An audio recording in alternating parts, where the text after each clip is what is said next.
हमारा भारत देश अपनी समृद्ध सांस्कृतिक विरासत और जानवरों के प्रति श्रद्धा के लिए जाना जाता है। हमारे ग्रंथों में, खास करके चिकित्सा शास्त्रों में, जानवरों के उत्पाद के औषधीय प्रयोग का साफ साफ वर्णन है और कई ग्रंथों के अंदर उनके प्रति श्रद्धा और आदर का भी भाव है। लेकिन आज ये श्रद्धा पूरी तरह से क्रूरता में बदल गई है।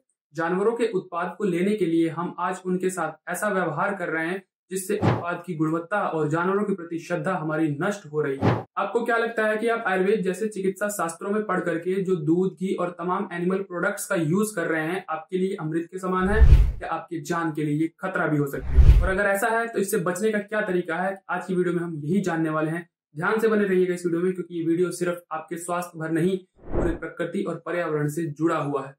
इसलिए बिना समय को इस वीडियो को शुरू करते हैं। सादर प्रणाम, मैं विशाल एक बार फिर से स्वागत करता हूं आपका अपने YouTube चैनल सनातन मार्ग पर। सनातन मार्ग चैनल लेता है आपको आयुर्वेद और स्वास्थ्य संबंधित सही जानकारी, सही ग्रंथों। यदि आप सही जानकारी प्राप्त करना चाहते हैं तो इस चैनल को बस सब्सक्राइब कर लें। ये वीडियो बेसिकली 2 पॉइंट्स में होने वाला है। पहला कि ये प्रोडक्ट्स हम पर क्या प्रभाव डालते हैं, दूसरा इन प्रोडक्ट्स के उत्पादन में जानवरों पर क्या प्रभाव पड़ता है, फिर उसके बाद हम कंक्लूजन देखेंगे और लास्ट में सोल्यूशन की बारी। सिर्फ आयुर्वेद ही नहीं बल्कि मॉडर्न मेडिकल में भी दूध का एक अच्छा खासा स्थान है, और खास करके कैल्शियम की कमी को पूरा करने के लिए और एक स्पेशल सिर्फ वेजिटेरियन डाइट अगर कैल्शियम सोर्स की माने तो दूध ही माना जाता है। अगर हम यहाँ आयुर्वेद की माने तो बेसिकली आयुर्वेद दूध को सभी को रिकमेंड नहीं करता है। आयुर्वेद ऐसा कहता है कि कफ जनित यानी कि जिसमें एक्सिस में हमारे शरीर में कफ बढ़ता है, ऐसे रोगों में दूध अच्छा नहीं माना जाता है।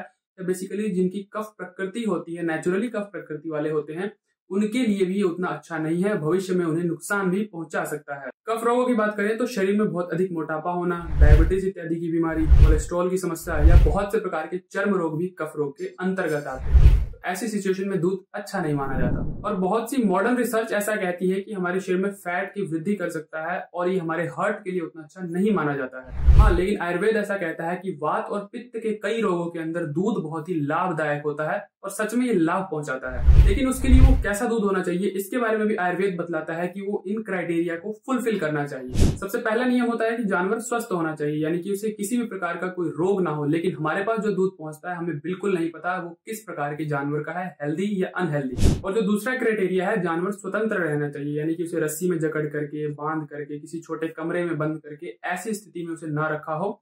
स्वतंत्र विचरण करना चाहिए, खुले में स्वतंत्रता से जीना चाहिए। लेकिन आज के समय में जो डेयरी इंडस्ट्री है उसके अंदर छोटी छोटी जगहों में ठूस ठूस करके जानवर रखे जाते हैं, तो वो दूध बिल्कुल भी आपके लिए अच्छा नहीं है। तीसरा है, जानवरों को औषधियों का सेवन करना चाहिए, यानी कि जब वो खुले में रहेगा, चरेगा, तो अलग अलग स्थानों पर पहुंच करके अलग अलग औषधियों का सेवन करेगा। लेकिन आज के समय में बांध करके रखा जाता है और लिमिटेड फूड है जो भूसा, तूड़ी और कुछ प्रकार के अनाज वगैरह जो दे दिए जाते हैं, या ज्यादा कमी होगी तो मल्टीविटामिन की गोलियां मार्केट में मिलती हैं, उसको भी उन्हें पकड़ा दिया जाता है। इस तरह का उनका खान पान है और उसी खान पान से आपका दूध तैयार होता है, तो वो औषधीय युक्त तो बिल्कुल भी नहीं है। चौथा, जानवर का विचरण इसलिए भी होना चाहिए कि उसका शरीर फिट रहे, यानी कि जिस प्रकार से हम बैठे बैठे मोटे हो जाते हैं, खाते रहते हैं और हमारा वजन बढ़ जाता है, ऐसे ही जानवर एक स्थान पर रह के सिर्फ खाता रहेगा तो उसके भी दूध के अंदर कफ की वृद्धि बहुत हो जाएगी और वो दूध कफकारी हो जाएगा, यानी कि आपको बहुत अधिक मात्रा में मोटापा लाएगा, कोलेस्ट्रॉल, डायबिटीज, इस तरह की बीमारियां वो ला सकता है। और सबसे जरूरी और मुख्य बात कि जानवर का बच्चा उसके साथ होना चाहिए, जिससे उसकी माँ वात्सल्य और प्रेम पूर्ण रूप से अपने बच्चे के लिए दूध दे, क्योंकि माँ बच्चे के लिए दूध देती है, वो आपके लिए नहीं देती है। लेकिन आज के समय में बच्चा होते ही माँ से दूर कर दिया जाता है और अधिक से अधिक दूध उससे निचोड़ा जाता है। और अगर मैं कहूं कि आपके पास जो दूध आ रहा है क्या वो इन सभी क्राइटेरिया को फिल कर रहा है, तो इसका 99% जो आंसर होगा वो है नहीं। वो बिल्कुल भी इन सभी क्राइटेरिया को फिल नहीं कर रहा है, या इनमें से एक आधे को भी वो फुलफिल नहीं कर पा रहा है। आपके पास जो दूध पहुंच रहा है वो दूध कहने के योग्य तो है, लेकिन अगर उसकी मेडिसिनल प्रॉपर्टी या औषधीय गुण की बात करें तो उसमें बिल्कुल भी नहीं है। और एक राज की बात की जो हम दूध का यूज करते हैं बेसिकली उसकी मेडिसिनल प्रॉपर्टीज के बेस पर नहीं बल्कि उसके टेस्ट के बेस पर करते हैं, इसलिए दूध से ज्यादा खपत दूध के प्रोडक्ट बनाने वाली चीजों में दूध का होता है, जैसे रसगुल्ले या दूध से बनने वाली और भी मिठाइयाँ, खोया, मावा, पनीर, या कहें कि केक, पेस्ट्री, चॉकलेट, इन सभी में दूध बहुत ज्यादा यूज होता है बजाय नॉर्मली दूध को पीने के। इससे ये बात तो साफ हो जाती है कि दूध का यूज हम बेसिकली मेडिसिनल प्रॉपर्टीज के लिए नहीं बल्कि टेस्ट के लिए अधिकतर करते हैं। और दूसरा, अधिकतर दूध जो हमारे घर में आता है उसके अंदर मेडिसिनल प्रॉपर्टी जो आयुर्वेद में वर्णित है वो नहीं है। अब आता है यहाँ हमारा दूसरा पॉइंट, यानी कि इस दूध के प्रोडक्शन में जानवरों के साथ क्या होता है।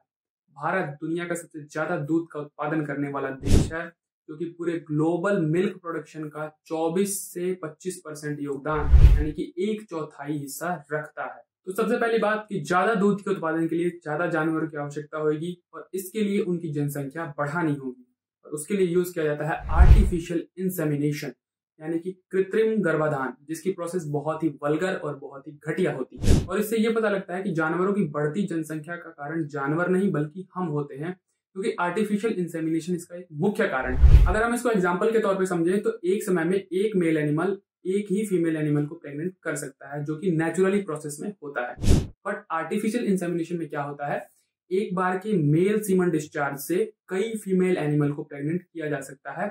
उतने ही सीमन से उसको थोड़े थोड़े हिस्सों में बांट करके उसमें सीरिंज में उसको डिवाइड कर दिया जाता है और सीरिंज में भर के लगाया जाता है, यानी कि पहुंचाया जाता है गर्भ तक। इससे साफ साफ दिखाई देता है कि इनकी जनसंख्या अनकंट्रोल्ड तरीके से हम बढ़ा रहे हैं। और फिर नेक्स्ट आता है कि जो बच्चा होगा तो जरूरी नहीं कि हर बार फीमेल काफ होगा, यानी कि हर बार बछड़ी होगी ऐसा जरूरी नहीं है, और बछड़ी से ही हमें दूध मिलेगा। अगर बछड़ा हुआ तो क्या होगा, अब उसको मरना है, यानी कि वो कत्ल खाने में जाएगा।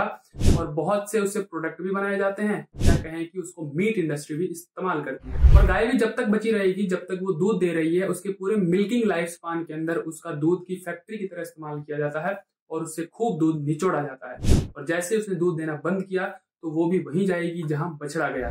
डेयरी इंडस्ट्री तो इतनी निर्दयी होती है कि दूध निकालने के लिए किसी बीमार पशु को भी नहीं छोड़ा जाता है, जबरदस्ती उससे भी दूध निचोड़ा जाता है।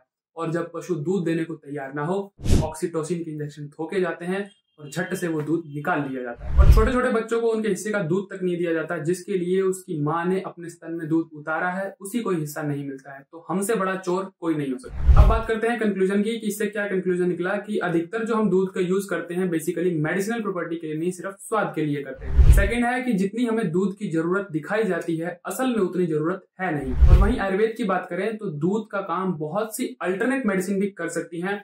बस जो दूध का घी वाला पार्ट है यहाँ पर थोड़ा एक्सेप्शन है, क्योंकि इसका अल्टरनेट इतना आसान नहीं है। जैसा दूध हम अपने ग्रंथों में सुनते हैं वैसा दूध हमें मिलता नहीं है, और इस दूध के डिमांड के चलते जानवरों पर बहुत अधिक मात्रा में अत्याचार होता है। और इस डेयरी या दूध के प्रोडक्शन में जानवरों की जनसंख्या अनियंत्रित तरीके से बढ़ रही है, जिसका खामियाजा हमें ग्लोबल वार्मिंग के रूप में भुगतना पड़ता है। और इसकी सबसे मेन बात की जो बढ़ती जनसंख्या है, इसको कंट्रोल करने के लिए एक और इंडस्ट्री आ जाती है इसमें, जो है मीट इंडस्ट्री या लेदर इंडस्ट्री हम कह सकते हैं।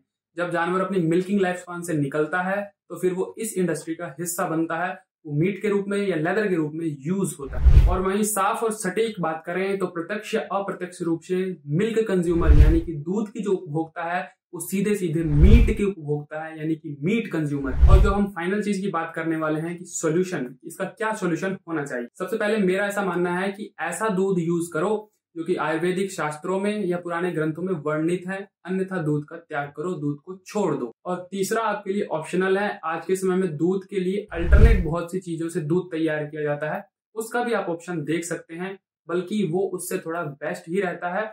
उसके लिए जानवरों पर कोई क्रूरता नहीं होती है, आपके लिए उतनी खराब घटिया क्वालिटी का दूध नहीं मिलता है, क्या कहें कि जो भी मिलता है वो सेफ रहता है। तो आइंदा से सिर्फ दूध के फायदे सुन करके उसकी ओर मत बढ़ जाना, पहले देख लेना ये कौन से दूध के फायदे हैं और हम कौन सा दूध पीने जा रहे हैं। इसी प्रकार की ज्ञानवर्धक स्वास्थ्यवर्धक जानकारियों के लिए हमारे साथ जुड़े रहें, चैनल को सब्सक्राइब कर दें, बेल आइकन का बटन दबा दें। आगे मिलेंगे एक और जानकारी के साथ। आज के लिए इतने सारे प्रणाम।